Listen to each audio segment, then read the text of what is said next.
Well, let's talk some college football and Big 12 with our next guest. Barrett Sallee is here. Of course, you read him on OutKick.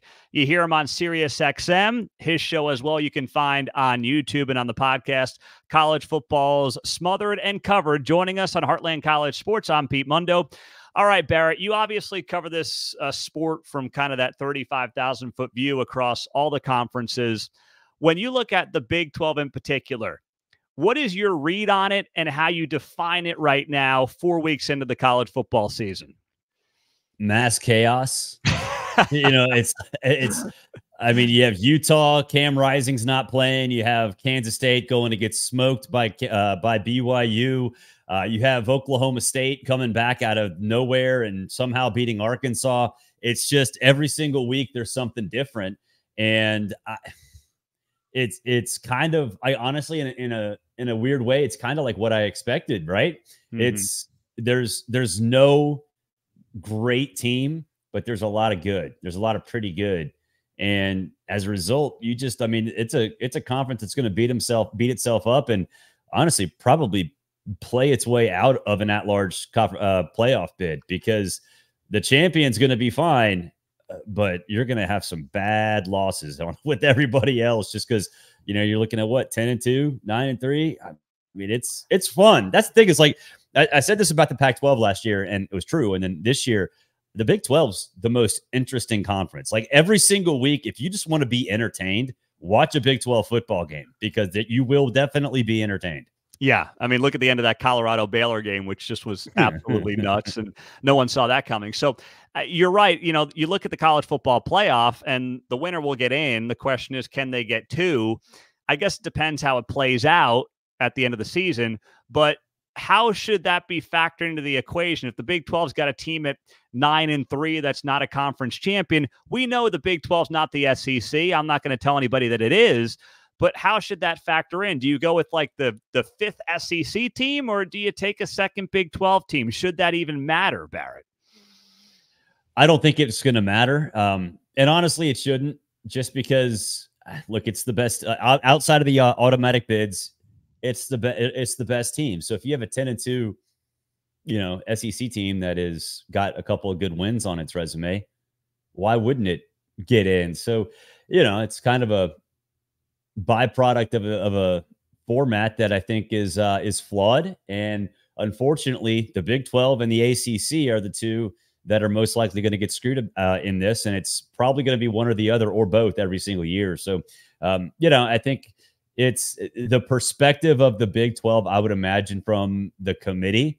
They will not be viewed positively because you're going to have a BYU beat a Kansas State, or an Iowa State beat, whoever, Oklahoma State. It's just, you're going to have some really stupid, ridiculous scores that you have to factor in. And it's like, you throw your hands up, like, I don't know, like whatever. Yeah. Well, that's just how you're right. It's going to be total, utter chaos. We had Utah beating Oklahoma State last week, and then you noted the Kansas State loss. So now you look at this weekend, and Kansas State plays Oklahoma State, and in a weird way, Barrett, it feels like an elimination game in the Big 12 race before the end of September, which to me is kind of exciting because I always thought if we expanded the playoff, we would hurt the regular season. But now I look at this game in Manhattan and I'm like, this is an elimination game. So we haven't lost the regular season pageantry and excitement of the college football season like I thought we would. How are you feeling about that?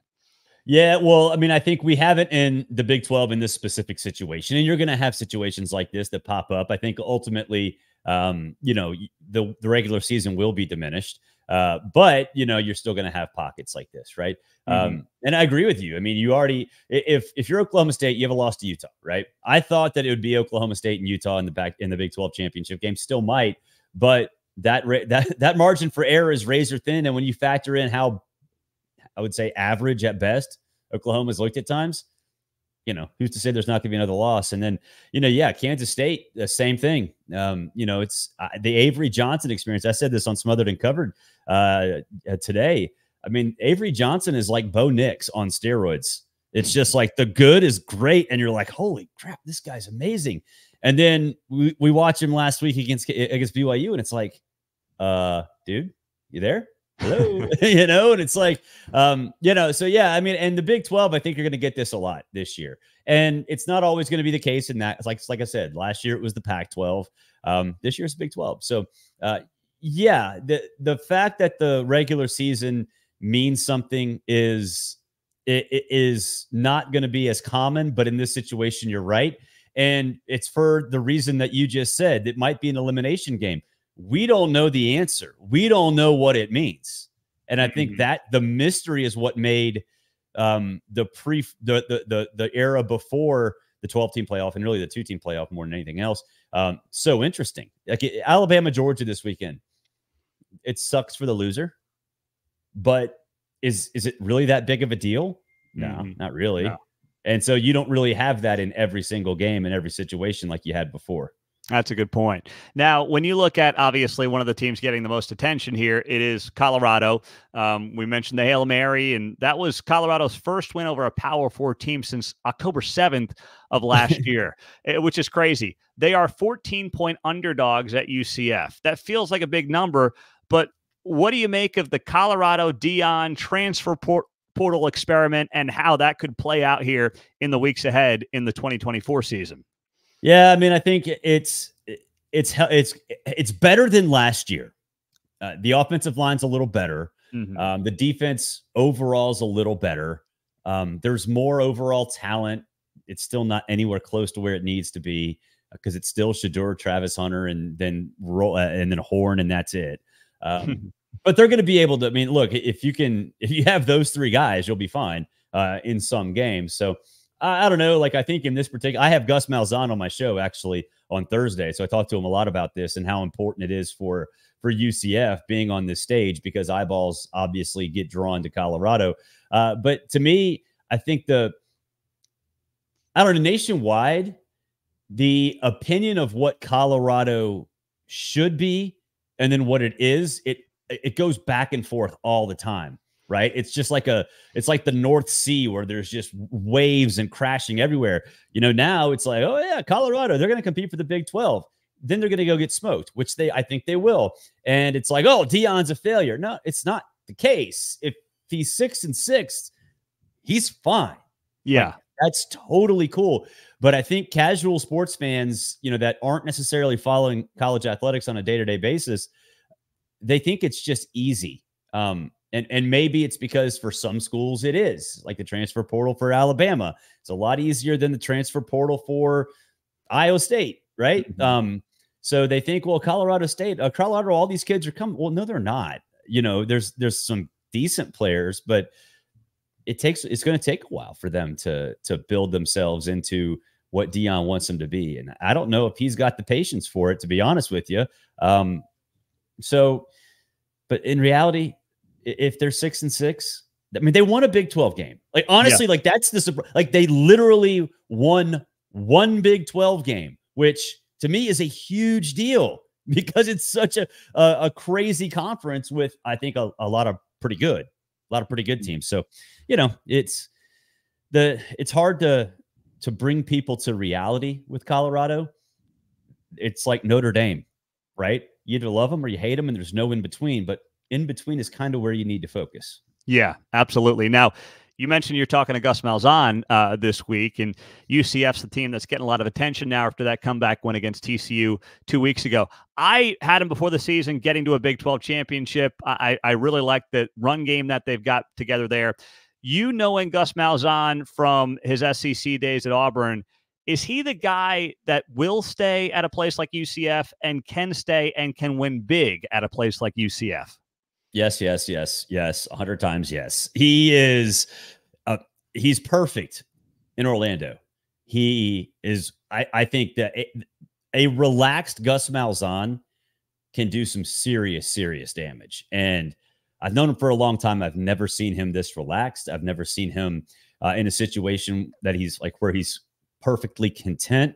I think that the support that he has, while it's not what he had at Auburn or what he saw when he was a coordinator at Arkansas, and he told me when I talked to him, it'll be on the show on Thursday, that their NIL is not where it should be to compete at the Power 4 level with the other teams in the state, but he believes it's going in the right direction. He's another year of success in the Big 12. He thinks he'll get it there.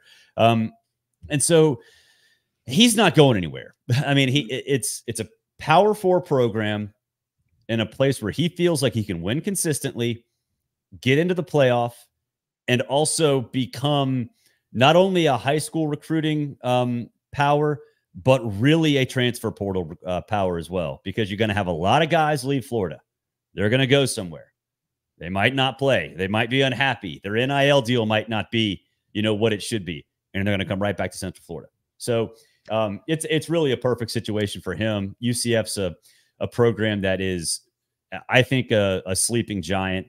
And Gus in our interview calls it a gold mine. And I think he's right. It's just, it's a perfect situation without in-state competition as of now. And it sells itself. The support is there and getting bigger. So yeah, it's a perfect situation. You mentioned the Big 12 championship game. That wouldn't surprise me at all. That would not surprise me at all. Yeah. And I mean, how big is it too that Florida's down? Florida State's, had their year last year. They're down this year. Miami looks good. But when you think about those 4 programs now, and then UCF playing Florida next month in Gainesville, just the whole season is shaping up to be a massive marketing opportunity for Gus Malzahn in this program. And it feels like he is poised to take advantage of it. Does he not? Yeah. Oh, absolutely. Absolutely. The fact that he has that game in the Swamp is enormous for the future of that program. And this week is too. And I asked him about this. I was like, look, the reality is everybody watches Colorado, everybody. And so you're going to be on the opposite side as Colorado, and they're going to watch you, and they're going to probably realize, okay, I like this program.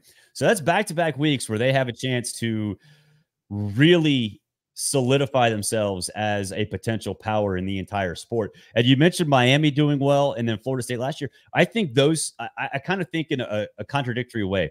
If those schools are really good, I think it's okay for UCF because they're going to draw in more players. That means they're going to be more players who are unhappy, which means they're going to go right down the road to UCF. So I think it's a really good spot for him to be in. That's a very good point. All right, Barrett, when you look around the Big 12, a team that's really struggling is Houston. It's early in the season, but they're struggling. Willie Fritz, knowing him, covering him, knowing what he did at Tulane, we know it's very early. No one's like jumping off any Willie Fritz bandwagons, but what's it going to take for a program like Houston to get itself to where it needs to be to compete at this level in this conference? Another year or two. That's it. I think the mess that Dana left is obvious, right? And he did the same thing at West Virginia, So yes, it's like he did. Okay, yeah, it's like okay, the dude just burns stuff down and leaves. So it's almost like they hit the reset button from being in the Big 12, right? It's almost like they have to do it all over again. And I think that Willie Fritz he'll get you. He'll get somebody over the course of the next couple of months and make a statement. And that'll be enough for people to remember how good he is, for those transfer players to realize, oh yeah, Houston can be a destination. The high school folks around there to understand, hey, this is a place where you can go play immediately and be ultra successful. So it's just, to me, it's just a momentary, a speed bump for a year until Houston kind of just pops back on the map because they have the right coach. They're in the right city. They're in the right situation in the Big 12, and they're going to get the players. But I wouldn't say, I hate chalking things up to a lost season because these kids only have 3-4 years to play, but it's kind of a lost season, and that's okay. When you look out west, we've got the 4 new teams now in the Big 12. The Pac-2, Pac-12, whatever, has figured out a way to expand. Are we going to call this a Power 5 again, or is this just going to be glorified Mountain West? I mean, how is this going to work as just college football fans, never mind people who cover the sport? Yeah, it's just going to be another group of 5, like whatever the group of 5 we call it moving forward. It's going to be a group of 5 conference. And I think it's going to hurt the Mountain West because obviously they're getting cherry picked, even though the rest of the schools other than Utah State recommitted. But the AAC is staying together. The Mountain West, now it seems like they're staying together with whoever they have left. And so the Pac-12 is going to be whatever the rest leftovers are. And maybe Montana, Montana State, North Dakota State, whatever, right? So it's going to be in that group, right? Like right now we have the AAC and the Mountain West are sort of that beefy middle, but above like the MAC and the Sun Belt and Conference USA. You're just going to add another one to it. And that's fine. Because really the AAC is looking at this going, okay, if y'all just eat each other up, then the AAC is like, well, okay, we don't have an actual automatic bid to the college football playoff. But if the Mountain West and Pac-12 just kind of gobble each other up, then the top AAC team is going to look really good to the committee. So, you know, really you're just adding a third sort of layer to it. And honestly, if you're the Pac-12, I don't know if that is what you saw as reality, but I think anybody with the functioning brain knew that they're not going to be a Power Five. Like there's just no reason for them to have that designation after all they've gone through and using Oregon State and Washington State as the foundation of the new conference. So if you're Brett Yormark, Big 12 commissioner, who's been very aggressive really in making moves, what are you doing right now? Are you standing pat? Are you looking at options? I mean, there were the UConn reports a few weeks ago. What are you doing if you're Brett Yormark? Well, not UConn. Not a Huskies guy. Not a good idea. Yeah, I agree, by the way. Honestly, if I'm Brett Yormark, I'm not looking west, I'm looking east, and I'm following the lawsuit that involves Clemson and Florida State and really paying attention as to how they respond. Because in my neck of the woods, everyone seems to think they're going to the SEC. There's absolutely zero chance that happens. You cannot convince all 16 members of that league that they should take a pay cut because Florida State and Clemson, neither of them are worth $55, $60, $65 million annually. They're just not. The Big Ten might want to expand just to the southeast to just have that four corners, like draw an X across the country, but they don't bring any value to the Big Ten either, obviously, because the estimated payouts, what, $70 million or so. But in the Big 12, with the TV deal coming up in 2030, that's it's a pretty good way to sort of weave in UCF, Florida State, you get up to Clemson, you kind of move all, you're kind of taking the entire, south swath of the country and taking it for yourself. And I don't know if Florida State and Clemson are there mentally yet, but that is, I think, somewhere that they're going to have to get comfortable with. And the Big 12, I'm sure Brett Yormark would be sitting there, welcome arms. Come on, let's get out. Let's have a hug. Let's hug it out. But is that why Florida State and Clemson are now coming back to the SEC? Because why not just stay the big dogs in that conference versus coming to a new league like the Big 12 that might be similar in terms of stature and just start all over again? Is there something to be said for just basically being the heavy hitters in this Power 4 conference that they're currently in? There could be, especially if they get disproportionate revenue. Yes. But that's also what killed the Big 12 with Texas and Oklahoma, and Texas A&M actually had that disproportionate revenue too, or killed the first iteration of the Big 12. I think for Clemson and Florida State, yes, that would make sense. The problem is everybody hates each other in that conference right now. Okay. So it's like, it's like they're living in a dorm and they all hate each other and they're throwing eggs at each other's dorms and playing music super loud and just annoying the crap out of each other all the time. So, I mean, if you're going to make about the same amount of money and you can live peacefully, you probably want to go take that route. So it's really like the Big 12 15 years ago where you had Nebraska hating Texas, Texas A&M hated Texas, Colorado didn't know what to do, Missouri's like, we got to get out of here. That's really what it's the Big 12 from circa 2010, 2011. Yep, exactly. And remember back then, part of the deal was the Pac-10 at the time was going to become the Pac-16 and take all the Big 12 schools. Well, now, like, the SEC might have had interest. The Big Ten might have shown interest, but they don't really want to deal with them. And so maybe the Big 12 takes the ACC by storm. I don't know. Like, it's just the Big 12 is going to be fine. But I don't think that they're going to take teams for the sake of taking teams like they were going to do with UConn. And I think if the ACC, if that Royal Rumble includes teams jumping out of the ropes and out of the ring, the Big 12 will be there with open arms. Last thing, Barrett, Big 12 championship. I know it's still early in the season, and we know it's going to be totally chaotic, but who's going to be there in Arlington in December if you were picking it today? Well, I said Oklahoma State and Utah before the season, and after watching Oklahoma State, I just can't get on board because Ollie Gordon, I don't know where that dude is. Yeah. I know where Cam Rising is. He's on the sideline. I don't know where for Utah. I don't know where Ollie Gordon is. I'm going to say UCF and Utah right now. I think those two teams are phenomenal in terms of, in relative to everybody else, because I don't trust Kansas State. I didn't believe in Kansas to begin with, but certainly don't believe in Kansas now. West Virginia, I was on board with West Virginia a little bit. Now I'm kind of like, I want to shake them and be like, figure it out. You can be great. Just figure it out. And I don't know if they can. So I'm going to say Utah, and I'm going to say UCF. I like that. That was my preseason pick here in the Big 12. So that's good stuff. He is Barrett Sallee. You can read him, of course, on OutKick. You can hear him on SiriusXM, and of course, find him on YouTube and wherever you get your podcasts. College football's smothered and covered host. Read him, watch him, listen to him. Barrett, thanks for being here on Heartland College Sports. We appreciate it, man. Good deal. And we appreciate you. Make sure you hit that subscribe button on the video. Join us, subscribe to the podcast, and we'll talk to you guys soon. Have a great day.